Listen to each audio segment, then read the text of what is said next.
नमस्कार विद्यार्थी मित्रांनो, मराठी जी के या आपल्या यूट्यूब चॅनलवरती सर्वांचे स्वागत आहे। तर पहा, आजच्या व्हिडिओमध्ये आपण महा-टी-ए-टी भरती 2026 करिता काही महत्त्वपूर्ण तांत्रिक प्रश्न पाहणार आहोत। हे प्रश्न पहा तुम्हाला परीक्षेच्या दृष्टिकोनातून महत्त्वपूर्ण ठरणारे असतील। तरी तुम्ही चॅनलवर जर नवीन असाल तर चॅनलला सबस्क्राईब करून ठेवा, कारण तुम्हाला असेच महत्त्वपूर्ण व्हिडिओ नक्कीच बघावयास मिळतील। चला तर मग व्हिडिओला सुरुवात करूया। तर पहा, प्रश्न क्रमांक पहिला, बहुबुद्धिमत्ता मल्टिपल इंटेलिजन्सचा सिद्धांत कोणी मांडलेला आहे? विद्यार्थी मित्रांनो, प्रश्नाचं जर उत्तर येत असेल तर कमेंट बॉक्समध्ये देण्याचा प्रयत्न करीत राहा। या प्रश्नाचं उत्तर होईल पहा ऑप्शन क्रमांक 2, हॉवर्ड गार्डनर। कोणी? हॉवर्ड गार्डनर यांनी बहुबुद्धिमत्तेचा सिद्धांत हा मांडलेला आहे। प्रश्न क्रमांक दुसरा, सृजनशीलतेचे क्रिएटिव्हिटीचे मुख्य वैशिष्ट्य काय आहे? तर सृजनशीलतेचे जे मुख्य वैशिष्ट्य आहे तर ते पहा ऑप्शन क्रमांक 3, अपसारी विचार। काय आहे? अपसारी विचार आहे। प्रश्न क्रमांक तिसरा, किशोरवयीन मुलांच्या समस्या समजून घेण्यासाठी कोणती पद्धत उत्तम आहे? तर किशोरवयीन मुलांच्या समस्या समजून घेण्यासाठी पहा ऑप्शन क्रमांक 4, केस स्टडी। कोणती पद्धत आहे? केस स्टडी ही पद्धत उत्तम आहे। प्रश्न क्रमांक चौथा, अध्यापनाचे सूत्र ज्ञाताकडून अज्ञाताकडे, नोन टू अनोन म्हणजेच काय? तर अध्यापनाचे सूत्र ज्ञाताकडून अज्ञाताकडे म्हणजेच पहा ऑप्शन क्रमांक 1, नवीन माहिती जुन्या माहितीशी जोडणे। काय आहे? नवी माहिती जुन्या माहितीशी जोडणे, याला ज्ञाताकडून अज्ञाताकडे असे म्हटले जाते। प्रश्न क्रमांक 5, शिक्षणातील उद्दीपन प्रतिसाद स्टिम्युलस रेस्पॉन्सचा सिद्धांत कोणी मांडला? तर शिक्षणातील उद्दीपन प्रतिसादाचा जो सिद्धांत आहे तर ते पहा ऑप्शन क्रमांक 2, थॉर्नडाईक। कोणी? थॉर्नडाईक याने मांडलेला आहे। प्रश्न क्रमांक 6, वर्गातील शिस्त कशी असावी? तर वर्गातील शिस्त जी आहे तर ती पहा ऑप्शन क्रमांक 2, शिस्तप्रिय परंतु मुक्त। कशी असावी? शिस्तप्रिय परंतु मुक्त असावी।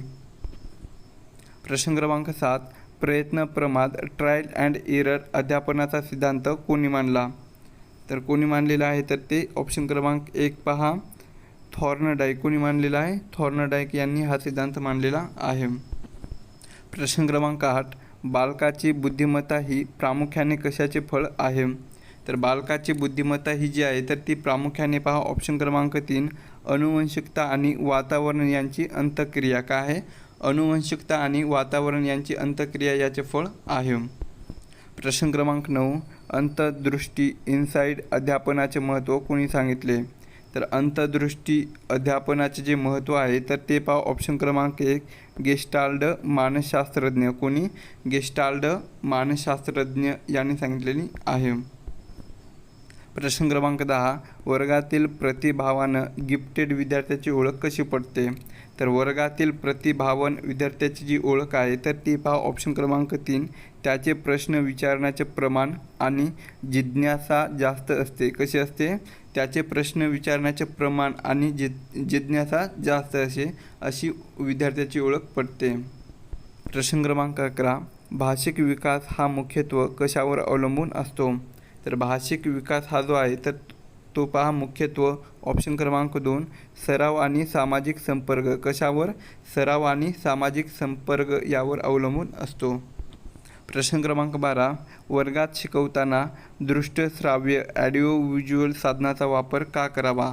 तर वर्गात शिकवताना दृश्य श्राव्य साधनाचा वापर हा पहा ऑप्शन क्रमांक 2, शिकणे अधिक परिणामकारक आणि सोपे होण्यासाठी। कशासाठी? शिकणे अधिक परिणामकारक आणि सोपे होण्यासाठी दृश्य श्राव्य या साधनाचा वापर करावा।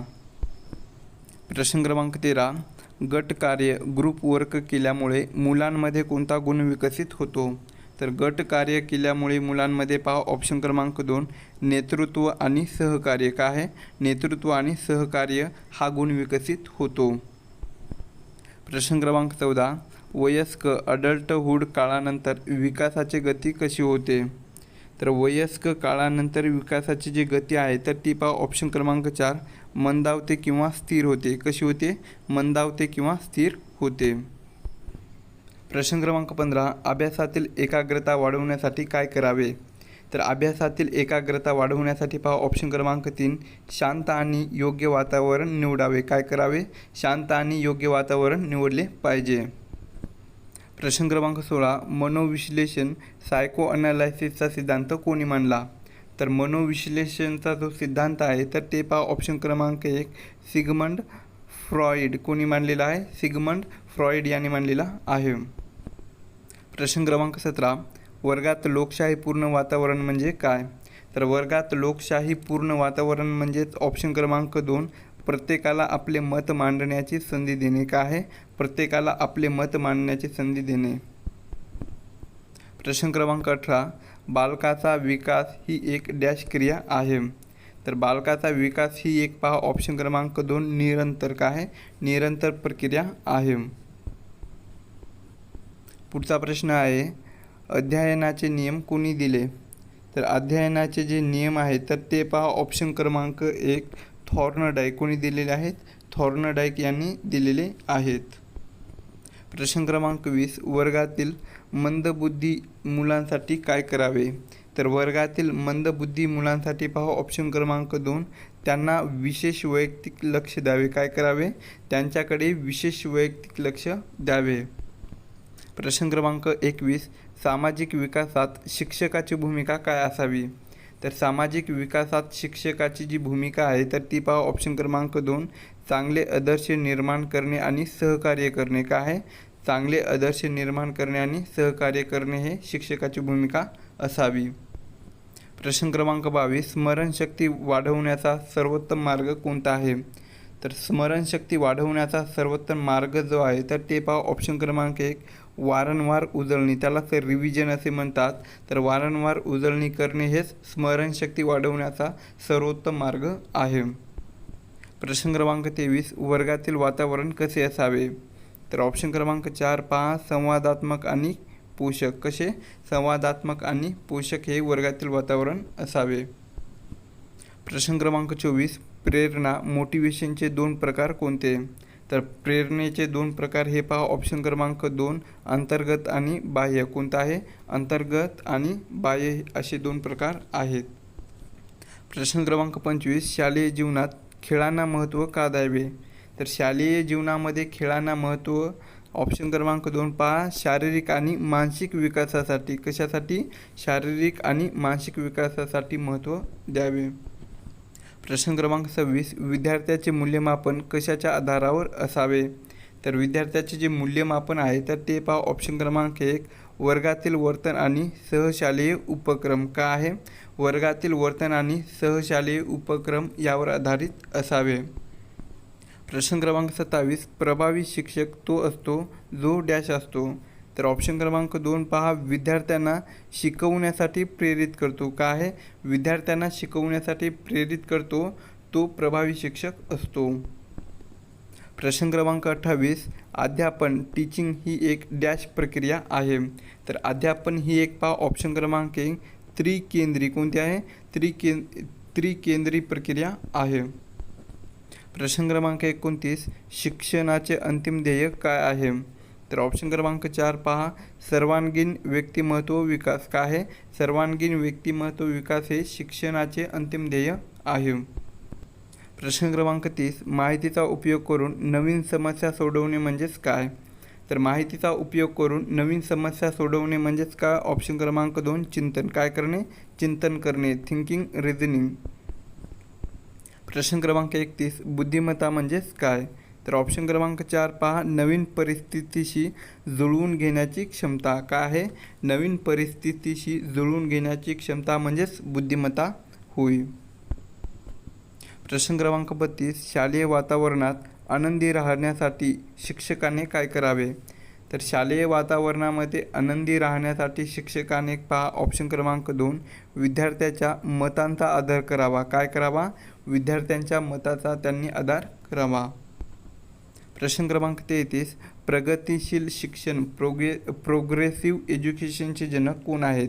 तर प्रगतिशील शिक्षणचे जनक जे आहेत तर ते ऑप्शन क्रमांक 1 पहा जॉन ड्यूई आहेत. कोण आहेत? जॉन ड्यूई हे जनक आहेत. प्रश्न क्रमांक 34 वर्गातील नकारात्मक वर्तनावर काय उपाय करावा? तर वर्गातील नकारात्मक वर्तनावर पहा ऑप्शन क्रमांक 1 समुपदेशन, त्यालाच काउन्सिलिंग हा उपाय करावा. प्रश्न क्रमांक 35 व्यक्तिभेद इंडिव्हिज्युअल डिफरन्सेस म्हणजे काय? तर व्यक्तिभेद म्हणजेच काय? तर ते ऑप्शन क्रमांक 2 दोन व्यक्तीच्या मानसिक शारीरिक क्षमतांमध्ये असलेले अंतर. व्यक्तिभेद म्हणजेच दोन व्यक्तीच्या मानसिक शारीरिक क्षमतांमध्ये असलेले अंतर म्हणजेच व्यक्तिभेद होय. प्रश्न क्रमांक 36 अध्यापनात उजळणी रिव्हिजन का महत्त्वाचे आहे? तर अध्यापनात उजळणी का महत्त्वाचे आहे? तर ते ऑप्शन क्रमांक 3 शिकलेले ज्ञान पक्के होण्यासाठी. कशासाठी? शिकलेले ज्ञान पक्के होण्यासाठी महत्त्वाचे आहे. प्रश्न क्रमांक 37 इंद्रियाद्वारे शिक्षण ही संकल्पना कोणत्या शिक्षण पद्धतीत आहे? तर इंद्रियाद्वारे शिक्षण ही जी संकल्पना आहे तर ती पहा ऑप्शन क्रमांक 1 मॉन्टेसरी. कोणती पद्धत आहे? मॉन्टेसरी या शिक्षण पद्धतीत आहे. प्रश्न क्रमांक 38 मूल्यमापन एव्होल्यूशन ही प्रक्रिया कशी असते? तर मूल्यमापन ही जी प्रक्रिया आहे तर ती पहा ऑप्शन क्रमांक 3 निरंतर असते. कशी असते? निरंतर असते. प्रश्न क्रमांक 39 गृहपाठ देण्याचे मुख्य उद्दिष्ट काय आहे? तर गृहपाठ देण्याचे मुख्य उद्दिष्ट काय आहे? तर ते ऑप्शन क्रमांक 1 पहा सराव. काय आहे? मुख्य उद्दिष्ट हे सराव आहे. प्रश्न क्रमांक 40 सहानुभूतीचा शिक्षक विद्यार्थी संबंधात काय उपयोग होतो? तर सहानुभूतीचा शिक्षक विद्यार्थी संबंधामध्ये पहा ऑप्शन क्रमांक 2 विद्यार्थ्याच्या समस्या समजून घेण्यासाठी. कशासाठी? विद्यार्थ्याच्या समस्या समजून घेण्यासाठी उपयोग होतो. प्रश्न क्रमांक 41 भाषेचे अर्धन लँग्वेज अक्युसेशन म्हणजेच काय? तर ऑप्शन क्रमांक 2 पहा नैसर्गिकरित्या भाषा आत्मसात करणे. काय? नैसर्गिकरित्या भाषा आत्मसात करणे म्हणजेच भाषेचे अर्धन होय. प्रश्न क्रमांक 42 नियम शिकवताना प्रथम काय द्यावे? तर नियम शिकवताना प्रथम पहा ऑप्शन क्रमांक 3 उदाहरणे. काय द्यावे? उदाहरणे द्यावे.